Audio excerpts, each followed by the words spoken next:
प्रार्थना करने से ऐसा नहीं है कि ईश्वर हमारी सुनते हैं। प्रार्थना करने से हम ईश्वर की सुन पाते हैं, और जब हम ईश्वर की सुन पाते हैं तो हम कभी भी हारते नहीं। इसलिए प्रार्थना जरूर कीजिए। आज जो किस्सा आपको बताने जा रहा हूं, यह अद्भुत किस्सा है। एक सेठ था, वृंदावन में रहता था, करोड़ीमल नाम था। तो नाम था करोड़ीमल, लेकिन था बहुत कंजूस। भगवान कृष्ण का अनन्य भक्त था। चाहता था भगवान की सेवा करे, पर भगवान की सेवा करने में तो पैसे खर्च होते हैं, क्योंकि भगवान को भोग लगेगा, भगवान को वस्त्र धारण करवाने पड़ेंगे, बहुत सारी चीजें लगेंगी, धूप अगरबत्ती, बहुत सारे खर्चे। अब इस खर्चे से बचा कैसे जाए, क्योंकि कंजूस है करोड़ीमल।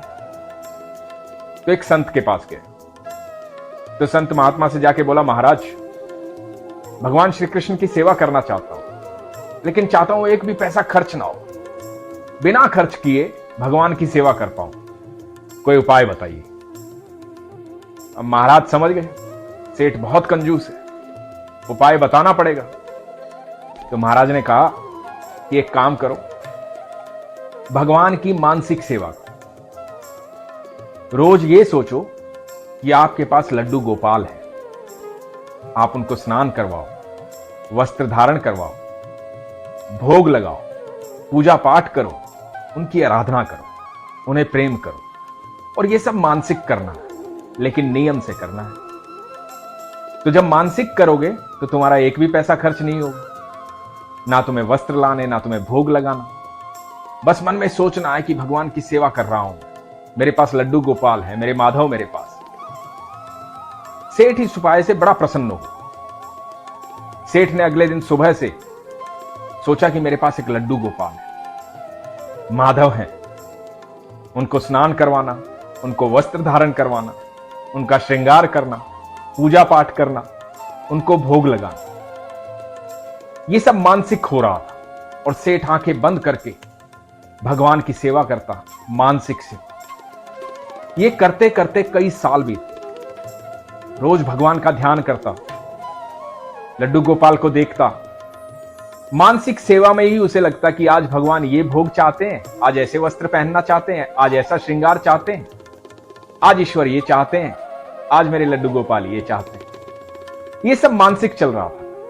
अब क्योंकि मानसिक था, सेठ के पैसे खर्च नहीं होते थे, तो रोज अच्छे आभूषण पहनाता, अच्छा भोग लगाता, जो मन करता वो भोग लगाता, जो उसे लगता कि ठाकुर जी ऐसा कह रहे हैं, चलो ये भोग लगाते हैं। एक भी पैसा खर्च नहीं हो रहा, नियम से ये सब चल रहा था। एक दिन ऐसे ही सेठ जो है मानसिक भोग लगा रहा था, भगवान का ध्यान कर रहा था, ठाकुर जी का नाम ले रहा था, और भोग लगाते लगाते उसके हाथ से दूध में जो है 2 चम्मच चीनी गिर गई। अब चीनी जब 2 चम्मच गिर गई तो मानसिक भोग में भी सेठ जो है वो टेंशन में आ गया, चिंता में आ गया। बोला, अरे 2 चम्मच चीनी गिर गई। अब क्योंकि सेठ है तो कंजूस ना, भले ही मानसिक भोग लगा रहा है, तो सेठ ने क्या किया कि 1 चम्मच वापस निकाल लेता हूं। जब सेठ चीनी निकालने लगा तो एकदम से भगवान ने उसका हाथ पकड़ लिया। भगवान ने जैसे ही हाथ पकड़ा, सेठ की आंखें खुल गई। सेठ ने देखा भगवान साक्षात सामने खड़े हुए हैं, भगवान मुस्कुरा रहे हैं। माधव कह रहे हैं, आज चीनी मत निकाल, ज्यादा मीठा पीने का मन था, इसीलिए तो 2 चम्मच डलवाई थी, निकाल क्यों रहा है, मानसिक सेवा में भी कंजूसी करेगा। सेठ एकदम होश खो चुका था, पागल हो गया था। सेठ ने जीवन में कभी सोचा भी नहीं था कि ठाकुर इस तरह से दर्शन दे, ठाकुर इस तरह से मिले। सेठ बोला, प्रभु, मैंने तो कभी सोचा भी नहीं था, मैं तो मानसिक सेवा करता हूं, मैं तो बस मन में सोचता हूं, और आप मुझे दर्शन देने आ गए, आप साक्षात मेरे सामने खड़े हैं। भगवान बोले कि तू मानसिक सेवा मन से करता है, नियम से करता है, मैं तेरी सेवा से प्रसन्न हूं। जितने मन से तूने मेरी मानसिक सेवा इतने सालों की है, इतने मन से कोई भी भक्त कभी भी सेवा करेगा, कभी भी मुझे याद करेगा, मैं उसके लिए जरूर आऊंगा। लोग भोग लगाते हैं, प्रार्थनाएं करते हैं, इच्छाएं रखते हैं, अपनी अपनी बात कह देते हैं, लेकिन मन से मेरी सेवा नहीं करते, मन से मुझे याद नहीं करते।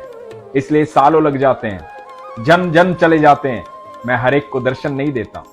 लेकिन जो मुझे मन से बुलाता है वो मेरी एक दिन पूजा करे, एक पल पूजा करे, एक क्षण याद करे, मैं तुरंत आ जाऊंगा। क्योंकि जो भी मुझे मन से बुलाएगा मैं मन से सुनूंगा। और तूने मेरी मानसिक सेवा बड़े मन से की, इसलिए मैं आया हूं।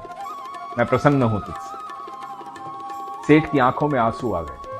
सेठ भाव विभोर हो।